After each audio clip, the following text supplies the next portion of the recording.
नमस्ते, मैं निशा। एक विचार, खेतों की उपज और अपशिष्टों को उच्च मूल्य उत्पादों में बदलकर रोजगार बढ़ेंगे, निर्यात बढ़ेगा और स्थानीय अर्थव्यवस्था समृद्ध होगी। कृषि सिर्फ फसल उगाने तक सीमित नहीं है, यह रोजगार, आय और ग्रामीण विकास का मुख्य स्रोत है। लेकिन कई बार फसलें कच्चे रूप में ही रह जाती हैं और उससे मिलने वाली कीमत सीमित रहती है। आज हम देखेंगे कि कैसे छोटे स्तर की प्रसंस्करण इकाइयां, तकनीक और स्थानीय कुशलता किसानों की आमदनी में बड़ा बदलाव ला रही हैं। उदाहरण के तौर पर नाइजीरिया में IITA ने कसावा मिलों को आधुनिक बनाया और स्थानीय युवा इंजीनियरों को मशीनरी की देखभाल का प्रशिक्षण दिया। इसका नतीजा, कसावा से गैरी, आटा और स्टार्च जैसे मूल्यवर्धित उत्पाद बनने लगे, जिससे गुणवत्ता, उत्पादकता और बाजार पहुंच दोगुने हो गए। यही कहानी युगांडा में भी दिखाई देती है, जहां केले के तनों से निकाला गया फाइबर कालीन, चटाई और प्राकृतिक वस्त्र बनाने में काम आ रहा है और ग्रामीण महिलाओं और युवाओं के लिए रोजगार के नए अवसर बन रहे हैं। दक्षिण एशिया में प्रसंस्करण और पैकेजिंग के निवेश ने छोटे किसानों को प्रीमियम कीमत दिलाई है। बांग्लादेश में फ्रीज्ड, वैल्यू पैक्ड सब्जियां और समुद्री उत्पादों का आधुनिक प्रसंस्करण निर्यात बढ़ाने में कामयाब रहा और भारत में मत्स्य क्षेत्र में नीति सहयोग के कारण झींगा निर्यात और मूल्यवर्धन में अभूतपूर्व वृद्धि हुई है।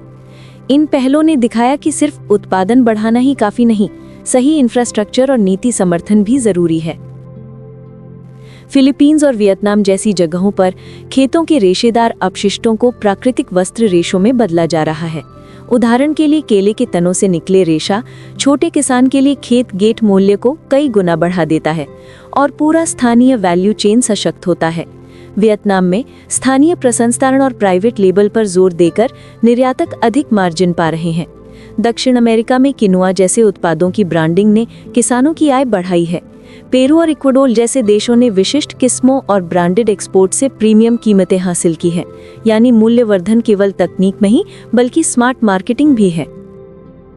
इन सफलताओं से हमें कुछ स्पष्ट रणनीतियां मिलती हैं, जिन्हें हम अपनाकर बड़े पैमाने पर फायदा दे सकते हैं। रूरल प्रोसेसिंग हब में निवेश करें। छोटे मिल और प्लांट स्थानीय उत्पादों को मानकीकृत और टिकाऊ बनाते हैं। स्थानीय तकनीकी क्षमता बनाएं। मशीनरी असेंबल और मेंटेनेंस के लिए प्रशिक्षण दीजिए। बाजार संबंध मजबूत करें। पैकेजिंग, सर्टिफिकेशन और ब्रांडिंग से छोटे उत्पादों को प्रीमियम मिल सकता है। उत्पाद विविधीकरण, एक फसल से कई उत्पाद निकाले जाएं ताकि जोखिम बटे और आय स्थिर हो।